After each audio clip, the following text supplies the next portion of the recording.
The question that Jesus is asked in the gospel text of today contains the great commandment.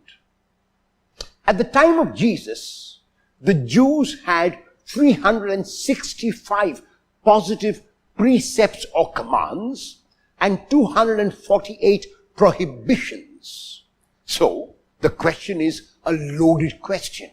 There are 365 and there are 248. Which of these now is the greatest of all? And then Moses had given the people in the Old Testament the 10 commandments. So the question is not easy for Jesus to respond to.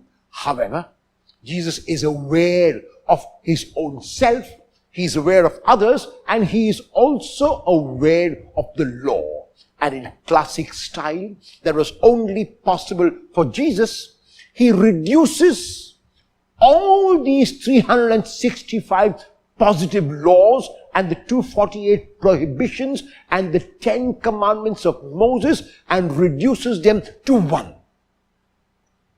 And that one commandment is to love God and to love one's neighbor both unconditionally. So even though it is mentioned that the second is like the first, on further reflection and on deep analysis, it shows that Jesus is really talking about one commandment, that is love of God, which is shown in love of neighbor.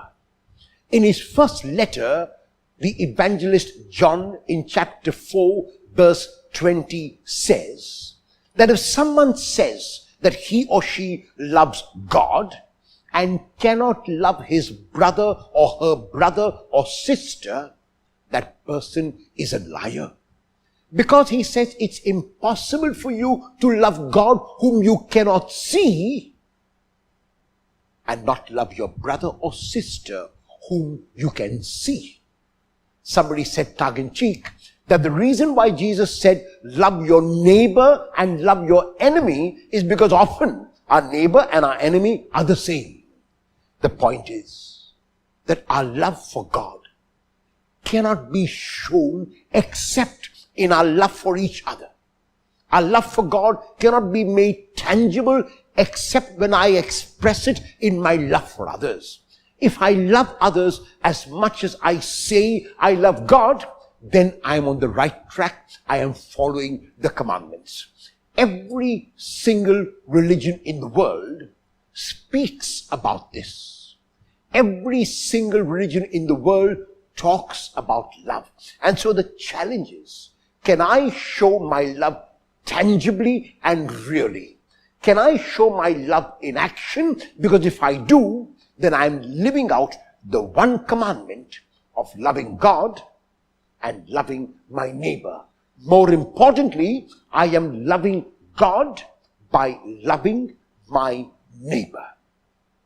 How will you show your love for God tangibly in one action of love today?